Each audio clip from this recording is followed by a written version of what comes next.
شهرهای پوشکار و آجمر رو دارم ترک میکنم و میرم به سمت جنوب غربی تقریبا، به سمت شهر جودپور. مسافت زیادی نیست ولی زمان زیادی میبره تا اینکه به اونجا برسم. حدود 4 تا 5 ساعت دیگر راه هست. حالا با موتور شاید کمی متفاوت باشه. در یک روز آفتابی با یک هوای بسیار مطبوع ازم باید این شلوغی شهر آجمر رو رد بکنم. از پوشکار اومدم اینجا و از اینجا باید برم به سمت جنوب. البته هرچند که از شهرم میری بیرون خیلی از شلوغی کاسته نمیشه. از پوشکار تا جودپور 190 کیلومتر راه داشتم. طبق چیزی که گوگل مپ میگفت این مسیر بیش از 4 ساعت زمان میبرد. جاده طولانی اما جذاب و پر از حس ماجراجویی بود. راجستان با مساحت 242,239 کیلومتر مربع وسیع ترین ایالت هنده و حدود 10.5% این شبه قاره رو شامل میشه. برای مقایسه مساحتش تقریباً برابر با کشور آلمان هست. تنوع در این ایالت بی‌نظیره. مردمانش به 19 زبان مختلف صحبت میکنن و زبان رسمیشون مثل بقیه هند هندی است. بعد از چند سال رانندگی بالاخره بعد از ظهر بود که به جودپور رسیدم، شهری که به شهر آبی معروف است.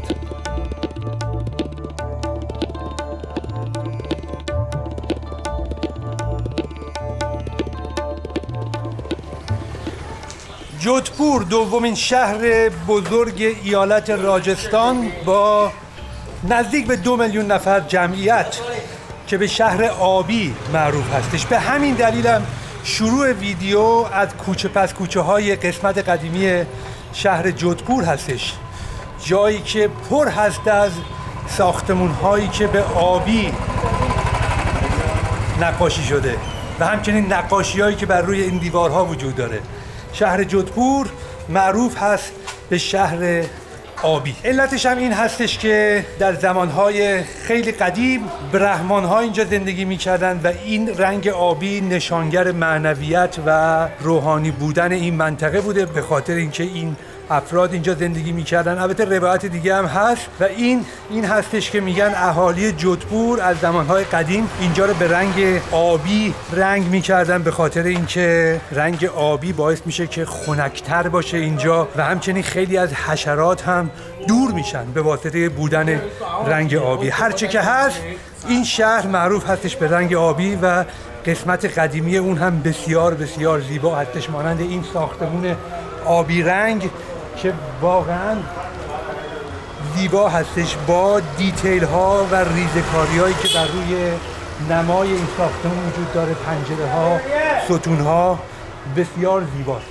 رفیقمون هم اونجا لم داده و داره چرت میزنه توی این هوای بسیار دلپذیر که نه خیلی گرمه و نه خیلی هوایی که نه خیلی گرم هست و بسیار دلپذیر هستش. البته راجستان در فصل زمستان هوای بسیار معتدل و خوبی داره و بهترین فصل هم هست برای آمدن به این منطقه. البته شب‌ها یه ذره خنک میشه ولی در طول روز آفتابی هست. در ضمن از این شهر هم به عنوان شهر خورشید نام میبرن به خاطر اینکه تقریبا همیشه این شهر آفتابی هستش. کوچه پس کوچه های باریک، ساختمون های آبی و در و پنجره های بسیار زیبا و اینم باید گفت که خیلی هم تمیز نیست متاسفانه ولی خب دیگه هند هست و این حال و هوای شهرهای هند. همه جا هم میشه حیوان دید، مخصوصا سگ. در جودپور به نظر من خیلی تعداد سگ‌ها به نسبت جاهای دیگه بیشتر هستش. هلو، نماسته. مردمان بسیار مهربونی هم داره. شاید در نظر اول آدم فکر بکنه که این شهرها خیلی شباهت به همدیگه داره، این همدیگه است، ولی اینطور نیست. وقتی میای وقتی تو کوچه پس کوچه های این شهرها قدم میزنی میبینی که حتی آدماش هم با اون شهری که 200 کیلومتر 300 کیلومتر اونورتر در همین ایالت قرار گرفته متفاوت هستش. آدمای اینجا رو اگه بخوام مقایسه بکنم با شهر پوشکار یا آجمر یا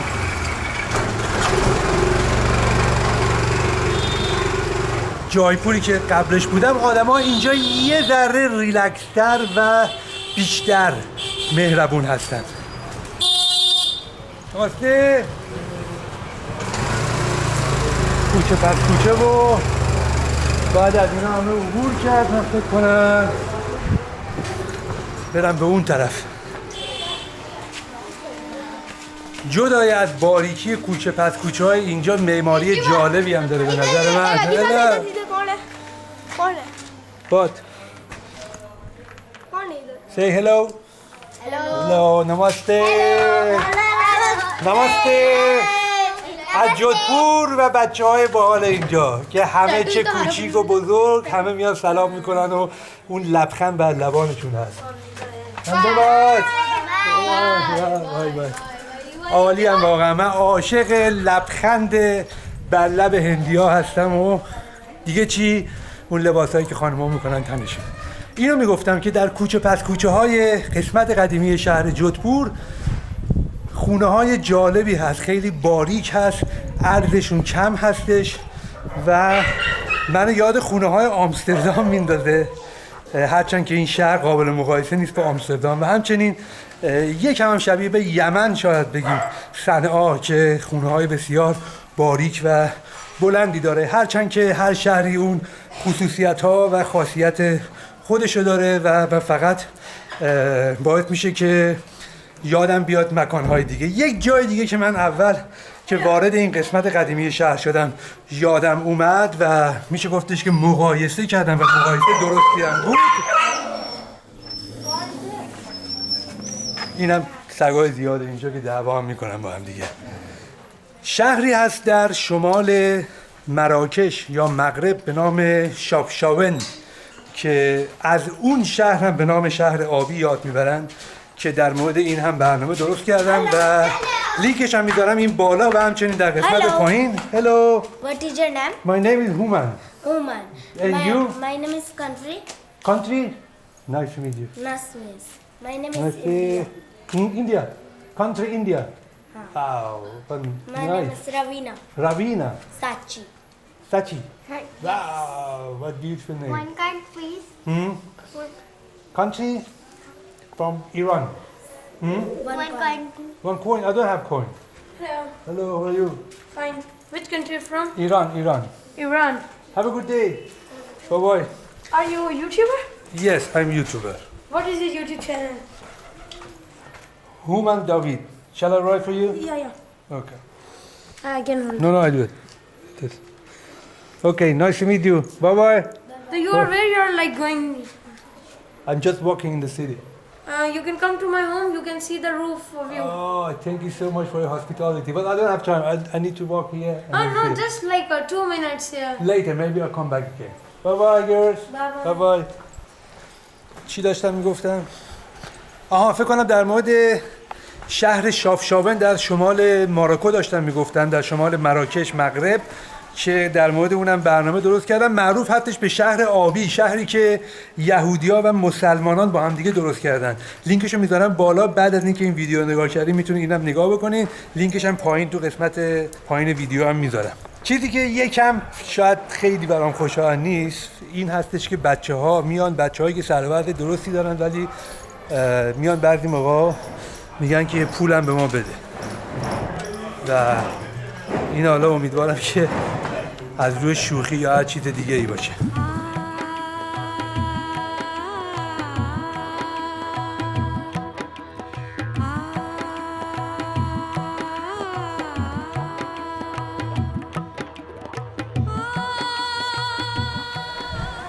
یک سیگار سنتی هندیا هست بهش میگن بیدی و برگ لاشم توتون میکنند و میکشند و خیلی هم ارزونه و اینطور که خودشون میگن 20 تا از این سیگار برابر هست با یه دونه سیگار معمولی.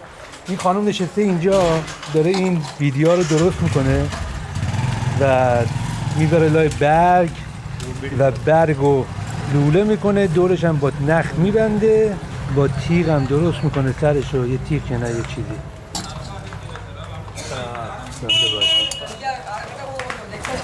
برگ درخت طبیعتاً و توتون، تنباکو با نخ هم که میبنده و اینو میکشنش و بوی برگ میده. امتحان میکنم ببینم چجوری بالاخره اینا تعارف کردن. بله.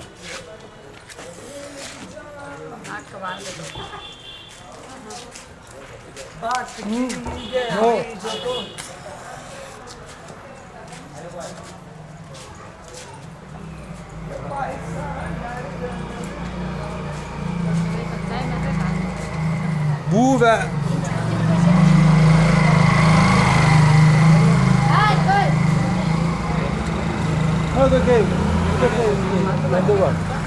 بو و مزهش حالا من که ندادم تو، مثل همین برگ تو خیابون که آتیش میزنن همون جوریه.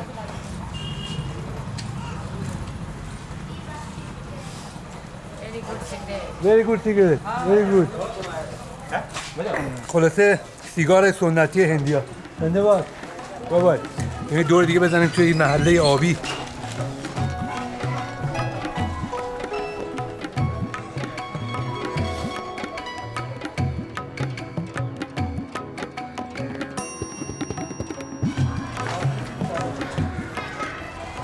اینجا همه چیز هست، یعنی هر جور حیوانی بخواین هست. هر جور که نه، یعنی تعدادشون زیاده، متنوع. سگ و گربه و گاو و سنجاب هم هست اینجا. نگاه کنید اینا رو.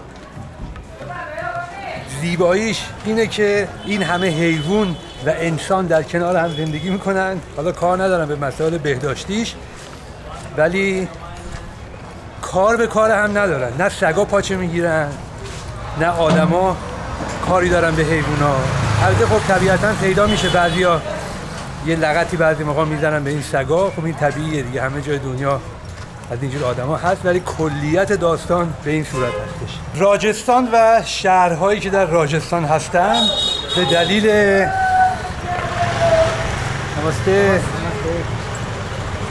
به دلیل موقعیت تاریخی، فرهنگی و جغرافیایی که دارن، رابطه‌ای داشتن در طی تاریخ با ایران از لحاظ تاریخی، فرهنگی و یک سری تأثیرات در حقیقت ایران بر روی این منطقه داشته، به خاطر اینکه اینجا میشه گفتش که غربی ترین قسمت هند هستش. البته خب قبل از این داستانا پاکستان هم جزو هند بوده و به این دلیل خیلی تأثیرات بر روی هم دیگه داشتن.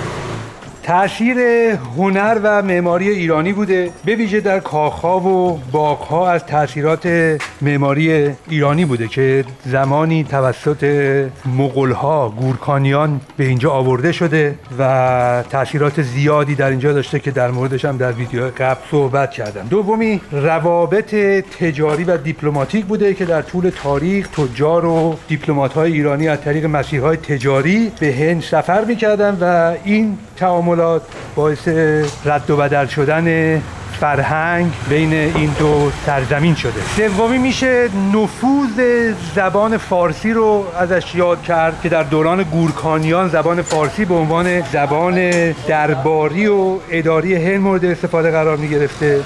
خیلی از نوشته ها، اسناد و اشعار فارسی رو میشه در ایالت راجستان پیدا کرد. این نفوذ فرهنگی به ویژه در هنر و ادبیات تاثیر عمیقی بر مناطق مختلفی از جمله جودپور داشته. تشابهات فرهنگی زیادی بوده در زمینه موسیقی، در زمینه نقاشی، تشابهات بسیار بسیار زیادی بوده که این دو سرزمین بر روی همدیگه تاثیر گذاشتن. اینطور نبوده که فقط ایرانی‌ها تاثیر بذارن، هرچند تاثیرشون بیشتر بوده به واسطه وجود سلسله گورکانیان، ولی خب طبیعتاً از هند هم به ما هم چیزهای زیادی رسیده. چیزی که در شهرهای راجستان من خیلی برام ملموس بود این هستش که تقریباً تا ساعت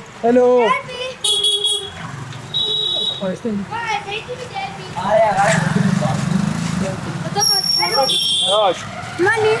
No money. Get video. This food is Get video. Thank you. بابا و انقدر سر و صدا و اتفاق میفته یادم میره چی میخوام بگم. چیزی که ملموس بوده برام این هستش که از 12 تقریبا اینجا دیگه مغازها همشون باز میکنن و شهر شلوغ میشه، ولی قبل از اون تک و توک کلکلا رو میدن بالا و بقیه هم هلوش 11-12 تازه میان سر کار. نماسته. How are you? Very good. Thank you. عاشق این لبخنده من واقعا عاشقشونم. من عقیده دارم که خانومی زیباست که لبخند بزنه و یک خانوم وقتی لبخند میزنه واقعا زیبا میشه، زیبا و زیباتر میشه. و این خانوم‌های هندی شاید خیلی ها مثلا سلیقه‌شون این نباشه بگن که شاید خوش چهره نیستن، ولی لبخند که میزنن واقعا خانوم‌های بسیار زیبایی هستن به نظر. در قسمت قدیمی شهر، همین شهر آبی، جایی که ساختمان‌های آبی هست، همچنین پر هست از نقاشی‌های مختلف، نقاشی قدیمی مانند این نقاشی و همچنین نقاشی‌هایی که مشخصه که تازه کشیدن بر روی دیوارها و نقاشی قدیمی بیشتر سمبل هند هستش و راجستان و مهاراجاها و بسیار میشه مردانی رو دید با سیبیل‌های بلند که اینجا اتفاقاً این سرزمین یعنی راجستان مخصوصاً شهر جودپور پر هست از مردایی که سیبیل بلند دارن، سیبیلاشون رو بلند میکنن میتابونن و 2 گوشواره هم دارن که به نظر من بسیار زیباست و مردانی رو میشه دید و همچنین فیل رو میشه دید و نمادهای راجستان و خیلی از این ساختمون ها هستن که واقعا زیبا هستن. نگاه کنین الان این ساختمون چه دری داره، چه درگاهی داره، چقدر زیباست با اون ریزکاری هایی که در اون بالا هستش و مشخصه که این قدمت این در بیش از 100 سال هست، واقعا خیلی قدیمی هستش، در بسیار قدیمی از چوب درست شده و آهن و بسیار زیبا هستش، ولی متاسفانه خیلی نمیرسن بهش. یعنی ساختمان‌ها و بناهایی رو میشه دید که بسیار قدیمی هستن و بسیار بسیار زیبا ولی خرابه شده، پر از آشغال و مشخصه که به هیچ عنوان به اینا نمیرسن، ولی خب دیگه اینجوری هستش دیگه. حالا باید همینطوری قبول کرد اگه اینجا تر و تمیز باشه و همه چیزو بیان مرمت کاری بکنن شاید دیگه اون هندی که همه تو ذهنشون هست نباشه.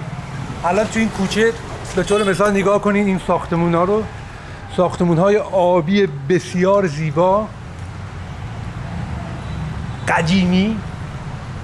این در رو نگاه بکنید چقدر زیباست، در زیبا، ساختمان‌های زیباست، بالکن زیبا با اون ظرافت‌کاری که شده واقعا عالی هستش، واقعا عالی هست و اینا تماماً مسکونی هستش و همونطور که گفتم به نسبت عرض ساختمان‌ها هم کمتر هست ولی چیزی که باید تحسین بکنم اگر از همه چیزش باید گفت این حدش که خیلی از ساختمان‌ها هم اتفاقا میشه دید که رنگ میزنن روشون و این رنگ زدن بر روی نمای ساختمون، نه همشون مثلا این رنگ زده ولی خب این نزده و این باعث میشه که در حقیقت ساختمون دوام بیشتری داشته باشه و زیباتر به نظر برسه.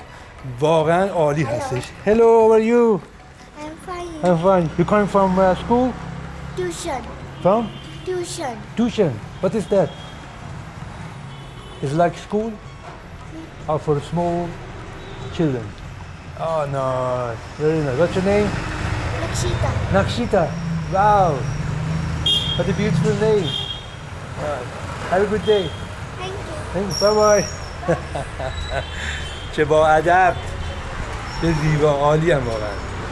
و من که خیلی تحت تاثیر این ساختمان‌های آبی و همچنین طبیعتاً مردمان هند مخصوصاً راجستان قرار گرفتم. گفتم که در شهر جودپور مردمان به نظر من قربون اون لبخندتون بشم. من مردمان اینجا واقعاً مهربون‌تر هستن به نسبت جاهای دیگه. البته همه جا خوبم به نظرم. عالی هم واقعا، عالی هم. من چقدر گفتم عالی، چقدر گفتم لبخند، چقدر گفتم لباسای خانوم ها، به خاطر اینکه هر روز میبینم و هر روز لذت میبرم در این فضای پرگو.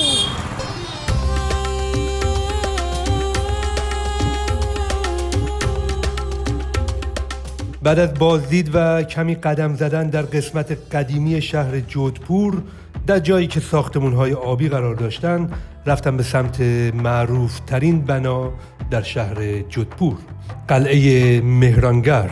قلعه مهرانگر یکی از زیباترین و بزرگترین قلعه‌های هند بر بلندای شهر جودپور در ایالت راجستان واقع شده. این قلعه روی یک صخره 125 متری قرار گرفته و نمایی بی‌نظیر از شهر آبی جودپور رو ارائه میده. مهرانگر نه تنها یک شاهکار معماری است، بلکه گنجینه‌ای از تاریخ، هنر و فرهنگ هندی رو در خود جای داده. قلعه مهرانگر در سال 1459 میلادی توسط راو جودها بنیانگذار جودپور ساخته شد. او تصمیم گرفت پایتخت خودش رو از ماندور به مکانی جدید منتقل کنه و این قلعه رو بر فراز صخره‌ای بنا کرد. البته داستان‌های زیادی درباره ساخت این قلعه وجود داره. میگن در ابتدا یک عارف محلی به نام چیدیا ناتجی در این مکان زندگی میکرده و وقتی راو جودها تصمیم گرفته قلعه رو بسازه، این عارف نارضایتی خودش رو ابراز کرده، اما پس از انجام مراسم خاص و دادن هدیه و زمین جدید به این عارف، ساخت قلعه آغاز شد. این قلعه 7 دروازه بزرگ داره که هر کدوم داستان خاصی رو روایت میکنه. دروازه های مانند جای پول، دروازه پیروزی و فتح پول، دروازه فتح به یاد پیروزی‌های نظامی ساخته شدند. یکی از ویژگی‌های برجسته این قلعه معماری با شکوه و جزئیات هنری اون هستش. دیوارهای بلند و مستحکم این قلعه از جنس سنگ ماسه‌ای قرمز ساخته شدند و حالتی دارند که گویی به آسمان میرسند. داخل قلعه مجموعه‌ای از کاخ‌ها و تالارها وجود دارد که هر کدام با دقت و زیبایی تزیین شدند. برای مثال موتی محل، تالار مروارید. این تالار زمانی محل جلسات رسمی شاه بوده و به خاطر گچکاری‌های درخشانش به تالار مروارید معروف است. شیش محل یا تالار آینه، این تالار با آینه‌های کوچک تزیین شده و به خصوص در شب با انعکاس نور بسیار جذاب است. از دیگر تالارها میشه تالار فول محل یا تالار گل رو نام برد. این مکان زمانی محل جشن‌ها و مراسم سلطنتی بوده و تزیینات اون نمایانگر هنر و فرهنگ راجپوتی است. البته در بین تالارها میشه سالن‌هایی را هم دید که در اون زمان فرمانروایان این قلعه بسیار باشکوه با اعضای حرم خودش خلوت می‌کرده. یکی از جاذبه‌های اصلی قلعه چشمانداز فوق‌العاده‌ای است که از بالای دیوارهای اون دیده میشه. وقتی به پایین نگاه می‌کنید، خونه‌های آبی شهر جودپور مثل دریای آرام و رنگین به نظر می‌رسند. این خونه‌های آبی که به نماد جودپور تشبیه شدند، در ابتدا برای خنک نگه داشتن خونه‌ها در گرمای شدید راجستان رنگ‌آمیزی شدند. امروزه این رنگ نه تنها یک ویژگی کاربردی، بلکه یک زیبایی بصری منحصر به فرد است. این قلعه پر از افسانه‌ها و داستان‌های تاریخی است. یکی از معروف‌ترین داستان‌ها به سنگ قربانی زیر قلعه مربوط میشه. میگن برای خوشیمنی و محافظت از قلعه یک قربانی انسانی زیر پایه‌های اون دفن شده. همچنین صدای بادهایی که از میان دیوارهای بلند قلعه عبور میکنه حس و حال اسرارآمیزی داره. اینکه بادها حس و حال اسرارآمیزی میده، این رو من خودم دیدم، ولی اینکه آیا انسانی رو در اونجا قربانی و دفن کردن، خیلی نمیتونم اونو تایید بکنم. این قلعه به عنوان یکی از مراکز مهم فرهنگی و هنری هند شناخته میشه. هر سال جشنواره‌هایی مانند جشنواره موسیقی راجستان در این قلعه برگزار میشه که هنرمندان بسیاری از سراسر دنیا در اون شرکت میکنن. اگر زمانی به شهر جودپور اومدید، مطمئناً سری به این قلعه خواهید زد. قلعه‌ای که فقط یک مکان تاریخی نیست، بلکه جایی است که میتونید تاریخ، هنر، فرهنگ و زیبایی رو در کنار هم تجربه کنید. از دیوارهای مستحکم گرفته تا جزئیات ظریف کاخها، از داستانهای افسانه‌ای تا چشمانداز خیره کننده شهر، همه چیز در اینجا شما رو به وجد میاره. بازدید از این قلعه مثل سفر به گذشته است، جایی که قدرت، زیبایی و خلاقیت در کنار هم قرار گرفتند.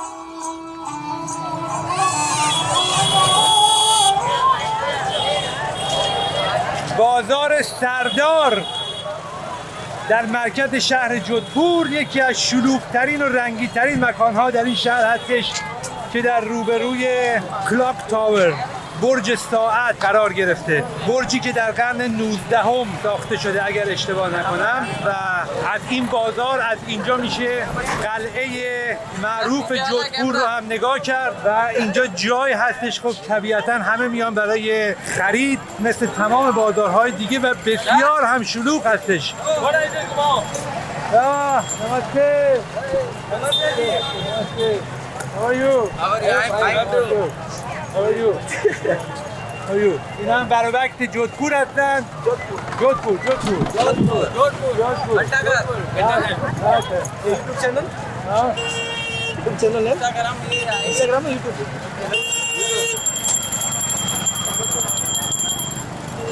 Videos uploading है?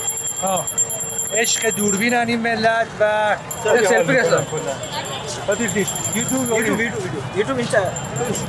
No, selfie. Sir.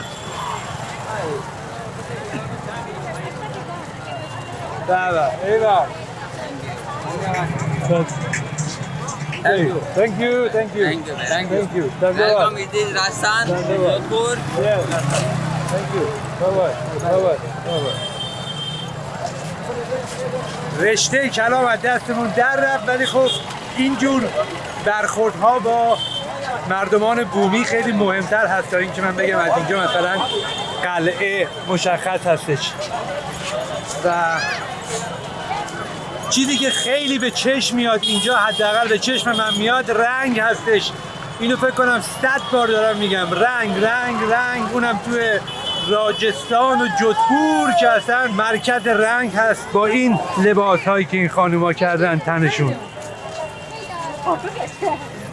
زیورالات هم very good. Look inside, you this Rajasthani different design. Anklet, Very beautiful. silver anklet. Oh, No. Thank you. Dandabad. I like your smile. It's beautiful. Thank you.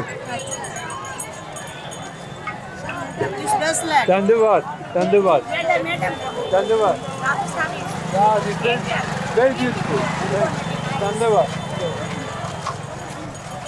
زیورالات برای خانم ها طبیعتا مهم هستش، مخصوصا خانم هایی که در راجستان، در هند و راجستان مخصوصا هستند که اینجا میشه خیلی ها رو دید که علنگو، دستبند، گردنبند، گوشواره آویزون کردن به خودشون و کارگاه های بسیار زیادی هم هست که از اینا درست میکنن.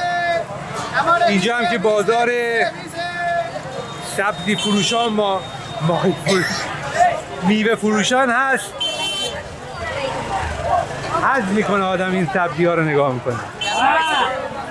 نمسته.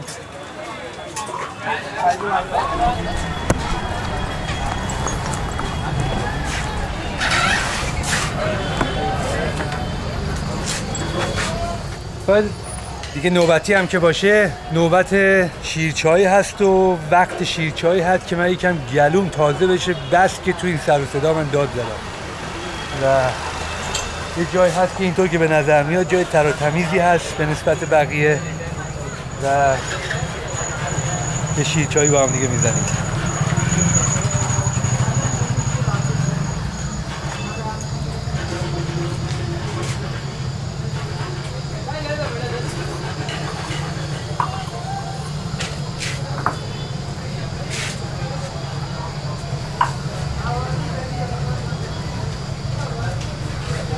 माशाल्लाह مثلا جینجر इसमें बनानी है ها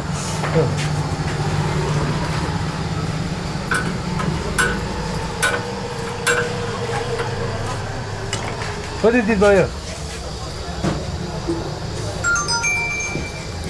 तो Milk fat. अरे यार हाँ थोड़ी ज़्यादा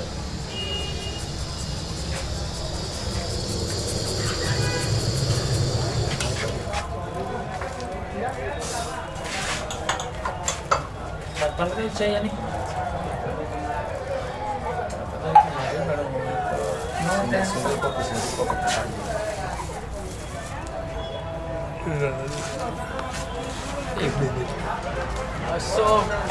چای شیرچای آماده شد و خیلی از این مغازه‌ها این شیرچای رو می‌ریزن توی پیاله های سفالی و بعدم پیاله‌ش رو می‌دادی دور و این خیلی حرکت جالبی هستش به خاطر اینکه نه پلاستیک مصرف میشه نه کارتون و کاغذ و سفال هستش و می‌ریزن دور. حالا بعداً هم حالا یا بازیافت میکنن یا هر چی که هست، به طبیعت ضرر نمیزنه. چای منم این تو هست و خیلی هم صبر نمیکنم، عالی هستش. فکر کنم زنجبیلش هم زیاد زد.